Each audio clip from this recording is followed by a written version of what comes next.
जानो ग्राहक जानो। आप समझिए ये थोड़ा एक डिफरेंट इन्वेस्टमेंट इंस्ट्रूमेंट है और ये आपका प्राइमरी इंस्ट्रूमेंट है। इंश्योरेंस कंपनी भी जागरूक है, रेगुलेटरी भी जागरूक है। अगर जागरूक नहीं है तो कस्टमर खुद जागरूक नहीं है। जी जी। आपको अगर कोई एजेंट पॉलिसी दे रहा है तो आप पहले उसका रिव्यू करें। मेरा 32 साल का कैरियर है, मैंने हार्डली 10 प्रपोजल फॉर्म ऐसे देखे हैं जो कस्टमर्स ने खुद भरे हैं। ब्लैंक फॉर्म होता है, क्रॉस लग जाता है, आप साइन करते हो और एजेंट आपसे स्लिप में 2-3 चीजें लिख लेता है और वही जाके सबमिट हो जाता है।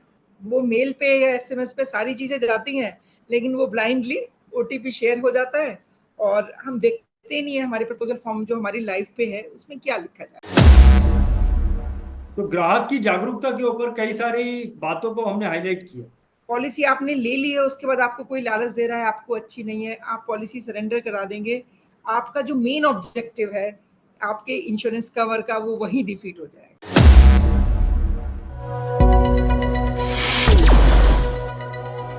दोस्तों, इंश्योरेंस की दुनिया में कई सारे लोग नॉलेज के अभाव में ठगे जाते हैं। आज के इस वीडियो में हम वो लोग जो इंश्योरेंस खरीदते हैं उनकी जागरूकता के बारे में बात करने वाले हैं। और इस जागरूकता पर डिटेल में हमें इंफॉर्मेशन देने वाली है मिसेस अनुपम त्यागी। अनुपम त्यागी जी पिछले 30 सालों से भी ज्यादा समय से इंश्योरेंस सेक्टर में काम कर रही हैं। करीबन 16 साल अनुपम जी ने लाइफ इंश्योरेंस कंपनी के साथ में काम किया।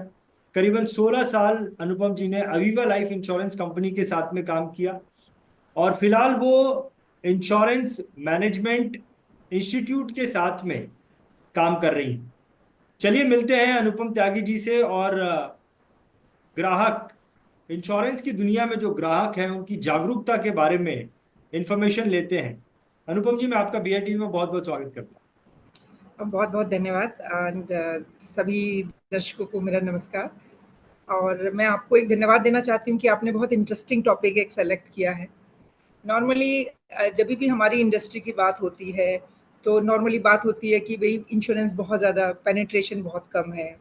उसके बाद बात होती है कि कस्टमर के साथ काफ़ी इश्यूज हैं, कस्टमर्स को समझ में नहीं आता है, इंश्योरेंस कॉम्प्लेक्स है, हूँ। टेक्निकल है। करेक्ट। इसलिए आप देखते हैं कि उनके साथ में सेलिंग के भी इंसिडेंसेस आते हैं, उनकी पॉलिसियाँ बहुत ज़्यादा लैप्स हो जाती हैं, क्लेम्स में डिले होता है। तो इन सब चीज़ों के लिए मैं दर्शकों को विश्वास दिलाना चाहती हूँ कि रेगुलेटर भी बहुत जागरूक है और इंश्योरेंस कंपनीज भी उस उतनी ही जागरूक है। उन्होंने काफ़ी स्टेप्स लिए हैं। अभी अगर आप बात करें, लेटेस्ट एक policy holder protection guidelines revise होके अभी आईआरडीए ने रिलीज़ किया है। और मैं खुद अपने पर्सनल एक्सपीरियंस से कह सकती हूँ कि कोई भी इंश्योरेंस कंपनी है, उसको उसको एक कस्टमर को एक ट्रांसपेरेंट अच्छी सेल देने के लिए उन लोगों ने अपने यहाँ प्रोसेसेस बनाए हुए हैं।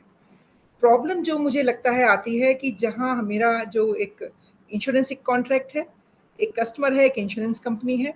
आप कितने भी सेफगार्ड्स कर लीजिए, कितने भी आप कंट्रोल्स कर लीजिए, अगर मेरा दूसरा पार्टी एक कस्टमर वो जानकारी नहीं लेगा कि मैं क्या ले रहा हूँ, किससे ले रहा हूँ, किस लिए ले रहा हूँ, तो उसके साथ भविष्य में प्रॉब्लम्स आ सकती हैं। मैं या तो वो यही एक सोच रहा था फॉर्चूनेटली जी। अनुपम जी, मेरे दिमाग में यही आ रहा था कि आप बोल रही थी कि इंश्योरेंस कंपनी भी जागरूक है, रेगुलेटरी भी जागरूक है। अगर जागरूक नहीं है तो कस्टमर खुद जागरूक नहीं है। जी, जी। मतलब तो बिल्कुल गुंजाइश है इंश्योरेंस कंपनीज़ को भी अपने जो डिस्ट्रीब्यूशन है, एजेंट्स हैं, उनको और ट्रेनिंग देने का ज़रूरत है और स्ट्रांगली स्टेप्स लेने की ज़रूरत है। स्कोप हमेशा है, लेकिन मैं एक आश्वासन देना चाहती हूँ कि एक प्रोसेस है। कस्टमर्स के हित रखने के लिए रेगुलेटर बहुत एक्टिव है।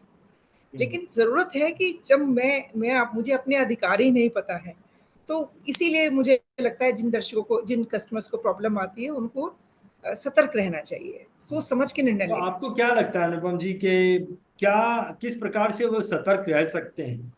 क्या रिस्पॉन्सिबिलिटी होनी चाहिए उनकी, क्या इंफॉर्मेशन उनके पास होनी चाहिए? थोड़ा इसके बारे में बताएं। हाँ जी। देखिए, सबसे पहले तो हम बात करते हैं कि जब हम पॉलिसी ले रहे हैं, अभी भी हमारे यहाँ 80-90% पॉलिसी बेची ही जाती है। तो बहुत कम कस्टमर्स होते हैं जो आके खुद पॉलिसी लेने में इंटरेस्टेड होते हैं। Correct, correct. तो सबसे पहले मुझे मेरे एजेंट्स को भी ये ध्यान रखना है और कस्टमर्स को भी ये ध्यान रखना है कि इंश्योरेंस दूसरे इन्वेस्टमेंट टूल से बहुत अलग है। इन इंश्योरेंस में एक इन्वेस्टमेंट का पोर्शन है, लेकिन कोई भी दूसरा इन्वेस्टमेंट जो इंस्ट्रूमेंट है वो इंश्योरेंस की बराबरी नहीं कर सकता, क्योंकि सबसे पहले इसमें आपकी अपनी लाइफ या आपकी अपनी हेल्थ या आपके फिजिकल एसेट्स हैं वो कवर हो रहे हैं। कोई आपको इंस्ट्रूमेंट जो इन्वेस्टमेंट है कोई भी ऐसा आपको नहीं मिलेगा जहां आपने एक कॉन्ट्रैक्ट हुआ है 10 साल तक प्रीमियम देने का, आपने एक ही प्रीमियम दिया है और अनफॉर्चुनेटली आपके साथ कोई इंसिडेंस हो गया है, आपको इंश्योरेंस कंपनी जो पूरा आपका कॉन्ट्रैक्ट का सम एश्योर्ड है वो पूरा पे करेगी।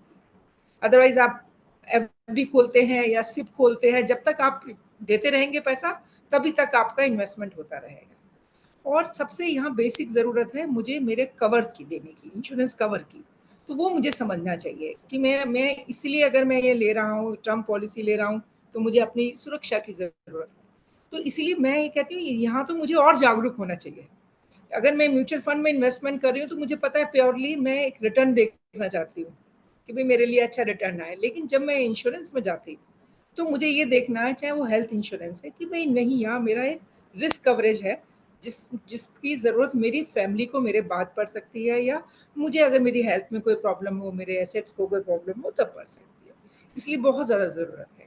तो पहले अगर हम बात करते हैं पॉलिसी लेते वक्त देखिए आजकल इंटरनेट का ज़माना है, छोटे से छोटा जिनको शिक्षा भी है या कोई इतना वेल ऑफ भी नहीं है तभी भी सबको इंटरनेट एक्सेस है। तो आपको अगर कोई एजेंट पॉलिसी दे रहा है तो आप पहले उसका रिव्यू करें। आपको तो इतना समझ में नहीं आ रहा है गूगल करने पे, आप किसी पढ़े लिखे सेकंड ओपिनियन ज़रूर लें। आजकल तो हेल्थ में भी आप सेकंड ओपिनियन ज़रूर लेते हैं।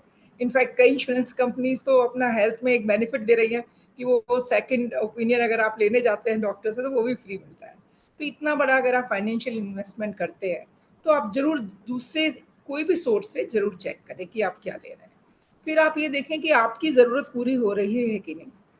आप उतना प्रीमियम दे पाएँगे क्या? अगर आपने सपोज़ आपके पास कहीं कोई, ये भी हमने कई बार देखा है कि एक लमसम पैसा आ जाता है, स्पेशली एग्रीकल्चरल जो फार्मर्स होते हैं, कोई ज़मीन बेची आ गया, उस वक़्त तो पैसा है मैंने लगा दिया, लेकिन मेरे पास अगले साल वो पैसा रहेगा क्या?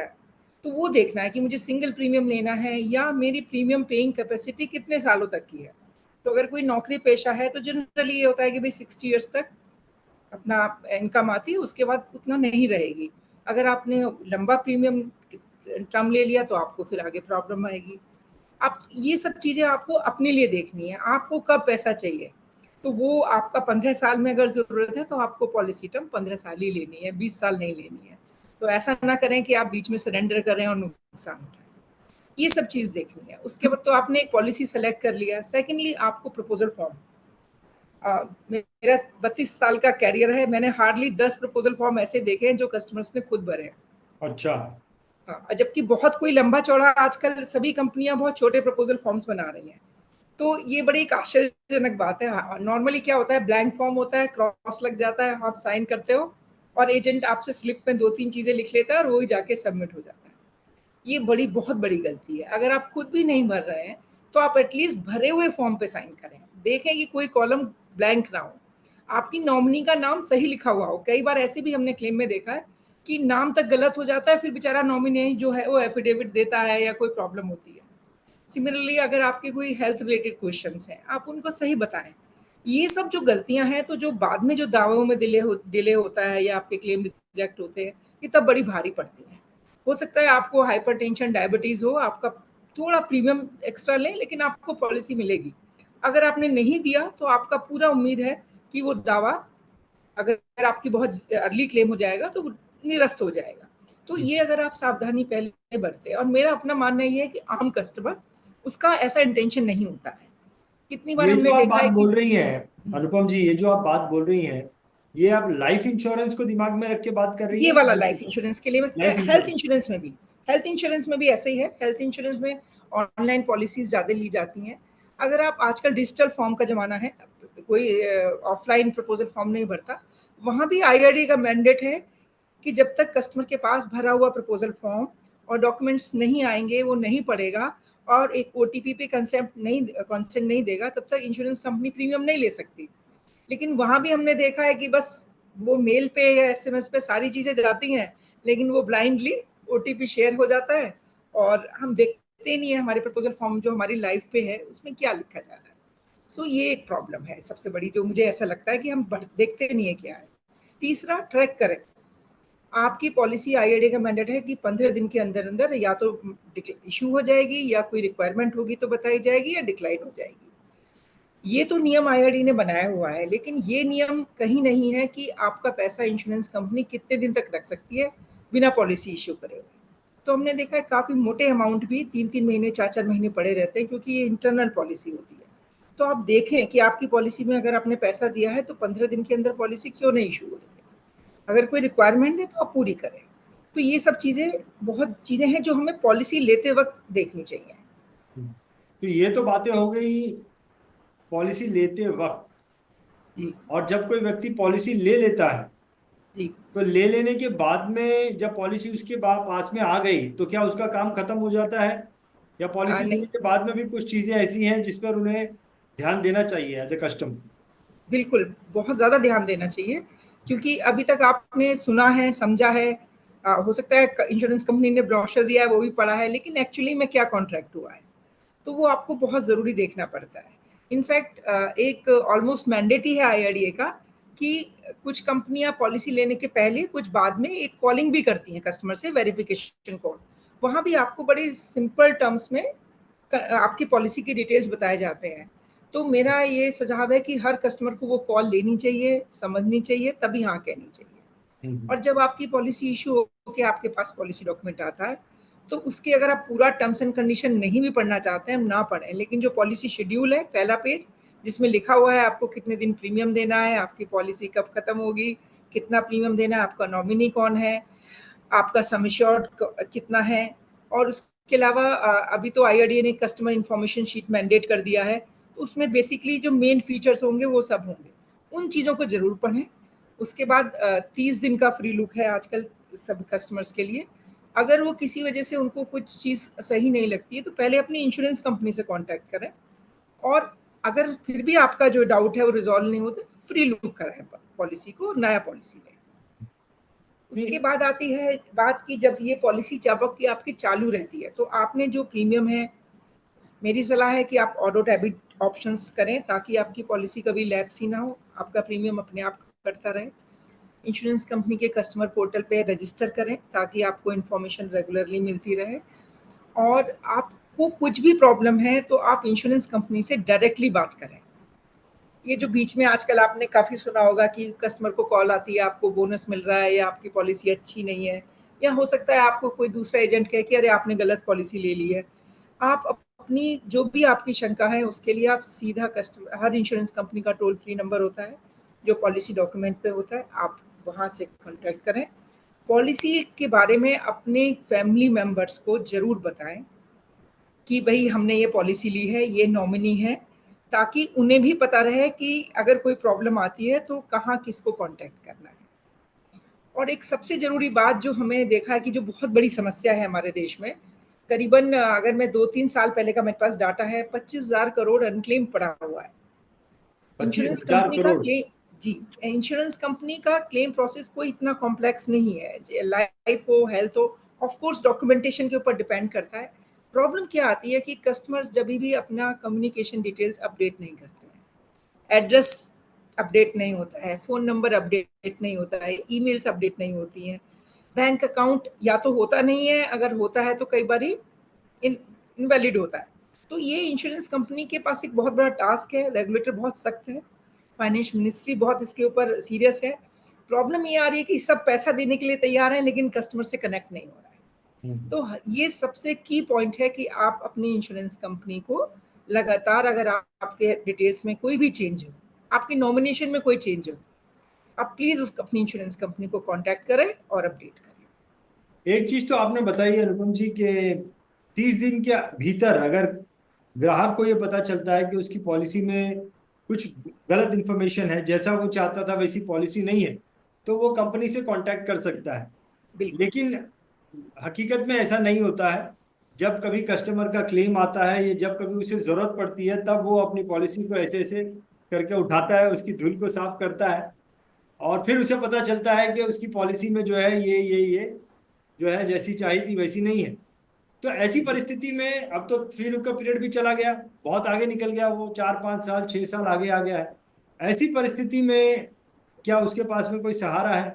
देखिए, अगर अगर पॉलिसी का उसको ये प्रॉब्लम है कि मैं फर्स्ट ईयर प्रीमियम ही दे सकता था, मुझसे सेकंड ईयर प्रीमियम नहीं देना है, तो मैं यहाँ बोलूँ और मैंने फ्री लुक में भी वो पॉइंट चेक नहीं किया, तो देखिए ये मेरी इग्नोरेंस है। इसके लिए अब कोई उसका कोई सॉल्यूशन ऐसा नहीं है जिसमें उसको बिना फाइनेंशियल नुकसान के साथ उसका रिजोल्यूशन हो सके। हाँ, अगर वो कुछ उसके साथ धोखाधड़ी हुई है, किसी भी तरह से उसको लग रहा है कि नहीं, उसने बाद में भी देखा है कि भाई नहीं, मेरे पास तो ये मेरा कोई सिग्नेचर का फॉर्जरी है, तो वो हमेशा एक कंप्लेंट लॉग कर सकता है। अगेन, कस्टमर्स इंश्योरेंस कंपनी के सबसे पहले मेरा सुझाव है, आप इंश्योरेंस कंपनी को कनेक्ट कीजिए। कोई भी किसी भी इंश्योरेंस कंपनी में आपको स्पेशली प्राइवेट इंश्योरेंस कंपनी में ब्रांच जाने का भी ज़रूरत नहीं है। उनके आपके पास आपके पॉलिसी डॉक्यूमेंट में सब कुछ लिखा हुआ है, कंप्लेंट्स के नंबर दिए हुए हैं, मेल आईडीज़ दी हुई हैं, टोल फ्री नंबर है, आप उनकी वेबसाइट पे जा सकते हैं। आजकल सोशल मीडिया है, आप इवन हमने कस्टमर्स ट्विटर पे लिख देते हैं, फेसबुक पे लिख देते हैं। आप पहले इंश्योरेंस कंपनी से कनेक्ट कीजिए, उनका भी एक एस्केलेशन मैट्रिक्स है। और अगेन यहाँ पे भी रेगुलेटर बहुत स्ट्रिक्ट है, बहुत टाइट टाइमलाइंस दी हुई हैं। कोई भी कंप्लेंट अगर कोई कस्टमर करता है तो इंश्योरेंस कंपनी को 3 दिन के अंदर उसको एक्नॉलेजमेंट करना है और 14 डेज के अंदर अंदर उस कंप्लेंट का रिजोल्यूशन देना है। अगर इंश्योरेंस कंपनी से आपका नहीं समझ में आ रहा है तो आप रेगुलेटर की भी एक पोर्टल है, आईजीएमएस पोर्टल, वहाँ भी अपनी कंप्लेंट लॉग कर सकते हैं। और उसके बाद भी आपको लगे कि नहीं, अब मेरी इंश्योरेंस कंपनी ने भी सही मेरे को रेजोल्यूशन नहीं दिया, तो 17 ओम्बड्समैन ऑफिसेज हैं जहां फ्री ऑफ कॉस्ट अप्रोच कर सकते हैं, अपनी समस्या के बारे में बता सकते हैं। ओम्बड्समैन ऑफ का जो डिसीजन होता है वो इंश्योरेंस कंपनी पे बाइंडिंग होता है, तो इसीलिए अगर आपकी कुछ भी स्कोप होता है और वो वहाँ हमने हमारा एक्सपीरियंस यही है कि बड़ा इम्पार्शियल रहता है, मोस्टली कस्टमर को ही बेनिफिट ऑफ डाउट दिया जाता है, तो वो वहाँ आप जाएँ, वो आपके लिए है। उसके बाद भी अगर आपको लगता है कि नहीं, यहाँ मेरा कोई नहीं रिज़ॉल्यूशन हुआ, तो आपका जो नॉर्मल लीगल फोरम्स हैं, कंज्यूमर फोरम्स हैं, आप वहाँ पे जाके कॉन्टैक्ट कर सकते हैं। लेकिन आपके हिसाब से इंश्योरेंस कंपनी तक जो है सॉल्यूशन मिल जाता है? देखिए, बिल्कुल मिल जाता है। अब जहाँ पे लेकिन इस तरह का केस आता है जो नॉर्मली हमने देखे हैं, प्रॉब्लम क्या होती है, जो मैंने आपको एक प्रपोज़ल स्टेज वेरिफ़िकेशन का बताया है, मेरा अपना एक्सपीरियंस ऐसा रहा है जो मेरे 2-3 इंडस्ट्री फ्रेंड से बात करके, कि नॉर्मली अगर आप 100 कॉल करते हैं तो 7-8 कॉल्स में कस्टमर कॉल पे ही डिस्प्यूट करता है और आप उसी वक्त पॉलिसी लेने के पहले ही वो आप या तो उसको समझा देते हैं या कस्टमर पॉलिसी नहीं लेता है, तो एक बहुत अच्छा माध्यम है। लेकिन ऐसे भी केस हमने देखे हैं जहाँ पे कस्टमर बोलता है कि नहीं, मुझे मेरे एजेंट ने बोला था कि आप जो भी वो कॉलर कह रहा है आप हाँ हाँ हाँ करते रहिए। तो अब इस स्थिति में इंश्योरेंस कंपनी उसको मदद नहीं कर सकती। देखिए, अगेन इंश्योरेंस जो है एक पूल है, बहुत सारे पॉलिसी होल्डर्स का अकाउंट पैसा लगा हुआ है। आप किसी को भी अगर एक अनड्यू इस तरह का बेनिफिट देंगे तो बाकी कस्टमर्स को भी नुकसान हो बाकी सकता है। नुकसान, बाकी का जी। नुकसान। नहीं, लेकिन अगर अनुपम जी, अगर पॉलिसी लेने के बाद में नौबत आ जाती है क्लेम की, जी। क्लेम की नौबत है और जेन्युइन क्लेम जी। है, और जी। ऐसे वक्त में क्या उस व्यक्ति का सहारा इंश्योरेंस एजेंट ही है? और अगर इंश्योरेंस एजेंट उसकी सहायता में नहीं है तो क्या उसे नेसेसरी स्टेप्स लेने चाहिए? जी। देखिए, अगर आपका विश्वासपात एजेंट है, और हमने बहुत अच्छे एजेंट्स हैं जिन्होंने, जितने भी अच्छे बड़े एजेंट हैं वो हमेशा अपने कस्टमर के साथ होते हैं, बट अनफॉर्चुनेटली हमने देखा है कि बहुत ज़्यादा केसेस में जहाँ पे एजेंट पहले प्रीमियम दूसरे प्रीमियम के बाद नज़र नहीं आते हैं, या आपका कोई बैंक है, बैंक का है तो बैंक में ऑफिशियल्स चेंज होते हैं, आपके पास नहीं है। तो देखिए, मैं वहाँ भी ये कहूँगी, एक तो सबसे पहले जब तक आप जीवित हैं आप अपने पॉलिसी के बारे में बताएं, उसके बाद भी आप सीधा इंश्योरेंस कंपनी को कॉन्टैक्ट करें। अगेन, यहाँ रेगुलेटर ने बहुत टाइट टाइमलाइंस दी हुई हैं, अगर आप उनको कॉल भी कर देंगे उनके कॉल सेंटर पे, तो आपको इंश्योरेंस कंपनी को 15 दिन के अंदर अंदर आपको सारी रिक्वायरमेंट बताते हुए आपको एक रिस्पॉन्स भेजना है। अब यहाँ आपको अगर कोई समझ में नहीं आ रहा है कि ये डॉक्यूमेंट क्या है, तो आपको इंश्योरेंस कंपनी को कॉन्टैक्ट करें, उनसे समझें। और अगर आपने प्रपोजल फॉर्म सही से भरा हुआ है, कोई प्रॉब्लम नहीं है, कोई डिस्कनेक्ट नहीं है, तो आप मानिए इंश्योरेंस कंपनी भी प्रतिबद्ध है कि वो बहुत जल्दी क्लेम दें। आपने बहुत सारे देखे होंगे कि भई हम लोग 30 मिनट्स में क्लेम सेटल करते हैं, 1 दिन में क्लेम सेटल करते हैं। And contrary to public opinion, हर इंश्योरेंस कंपनी क्लेम को सेटल करना चाहती है।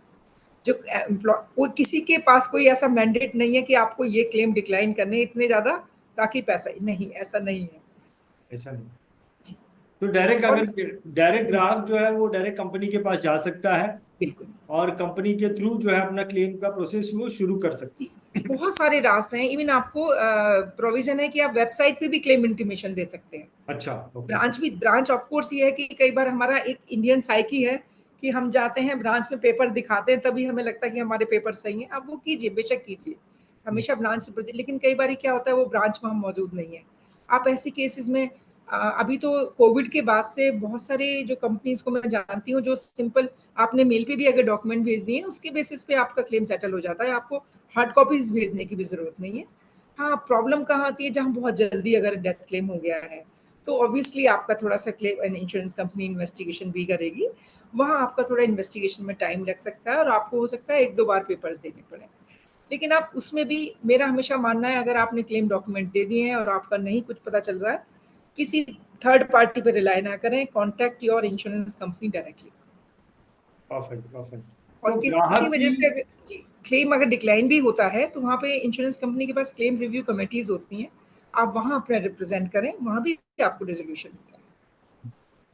तो ग्राहक की जागरूकता के ऊपर कई सारी बातों को हमने हाईलाइट किया। अनुपम जी, आपने कई सारी बातों को हाईलाइट हाईलाइट किया, और ये बातें शुरू हुई इंश्योरेंस पॉलिसी लेने से पहले, किन जी बातों पर उसे ध्यान देना चाहिए, पॉलिसी लेने के बाद किन बातों पर ध्यान देना चाहिए, क्लेम आता है तो क्या ध्यान देना चाहिए, यानी ओवरऑल जो है ऑलमोस्ट हर एक जो जगह है जहां पर एक ग्राहक को जागरूक रहने की जरूरत है, वो सारे ही पॉइंट्स को आपने हाईलाइट किया। जी तो यही कंक्लूजन निकाले हम, या कंक्लूजन में कुछ और भी बोलना चाहेंगे नुपुर जी? देखिए, बेसिकली तो ये 3-4 चीजें बहुत इंपॉर्टेंट हैं। और एक बड़ा खूबसूरत सा स्लोगन था, जागो ग्राहक जागो। इंश्योरेंस कंपनीज के लिए मुझे कहना था कि हम कहें जानो ग्राहक जानो। आप समझिए, ये थोड़ा एक डिफरेंट इन्वेस्टमेंट इंस्ट्रूमेंट है और ये आपका प्राइमरी इंस्ट्रूमेंट है। तो इस पे आपको ध्यान देने की जरूरत है। अगर आपने थोड़ी बहुत जानकारी प्राप्त कर ली पॉलिसी लेने के वक्त, तो आपको कोई मिस सेलिंग के चांसेस नहीं होंगे। और आपने अगर सोच समझ के पॉलिसी ली है तो आप उसकी पॉलिसी को किसी की बातों में भी मत आइए, ग्रीड में मत आइए। पॉलिसी आपने ले ली है, उसके बाद आपको कोई लालच दे रहा है, आपको अच्छी नहीं है, आप पॉलिसी सरेंडर करा देंगे, आपका जो मेन ऑब्जेक्टिव है आपके इंश्योरेंस कवर का, वो वहीं डिफीट हो जाएगा। हो सकता है उस पैसे से आपने कोई म्यूचुअल फंड ले लिया या कहीं और पॉलिसीज ले ली, लेकिन जो आपका बेसिक रिस्क कवर है वो आपको नहीं मिलेगा।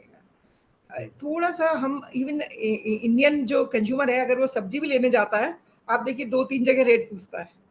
तो यहाँ तो आपका एक अच्छा खासा पैसा लग रहा है मोस्टली। तो ये एटलीस्ट आप थोड़ा सीरियसली उसको लें और उसके बाद पॉलिसी को चालू रखें। और सबसे मेन पॉइंट जो मुझे लगता है, अगर आपको कोई ना क्लेम में, आपके मैच्योरिटी क्लेम में भी प्रॉब्लम नहीं आएगी, आप अपने कॉन्टैक्ट डिटेल्स रेगुलरली अपडेट कराएं। और कुछ भी अगर आपको प्रॉब्लम है, आप इंश्योरेंस कंपनी से डायरेक्टली बात करें। और of course parallelly insurance company और आईआरडीए इन सबको काम ऑब्वियसली कर रहे हैं कि ये जागरूकता कस्टमर के लिए कैंपेन्स चलाएं, मीडिया कैंपेन्स करें, ताकि कस्टमर भी थोड़े अवेयर रहें। परफेक्ट, बहुत बढ़िया अनुपम जी। एक कस्टमर की जागरूकता के लिए जितनी भी इम्पोर्टेंट बातें हैं, उन सारी ही बातों को आपने हाईलाइट किया है, और मुझे पूरी आशा है कि जब हमारे व्यूअर्स को ये जानकारी मिलेगी तो डेफिनेटली उनके लिए ये बहुत ही काम की इंफॉर्मेशन होगी। बहुत बहुत धन्यवाद करना चाहूंगा अनुपम जी, आपने अपना समय निकाला और इतने इम्पोर्टेंट बातों को आपने हाईलाइट किया। बहुत बहुत धन्यवाद। धन्यवाद। BITV के इस वीडियो को अंत तक देखने के लिए आपका बहुत बहुत धन्यवाद। अगर आपको ऐसा लगता है कि BITV financial and insurance advisor community के लिए अच्छा काम कर रहा है, नेक काम कर रहा है, तो मेरी आपसे रिक्वेस्ट है कि BITV financial and insurance advisor community के साथ जुड़ने के लिए आप इस चैनल को ज़रूर सब्सक्राइब करें। बहुत बहुत धन्यवाद।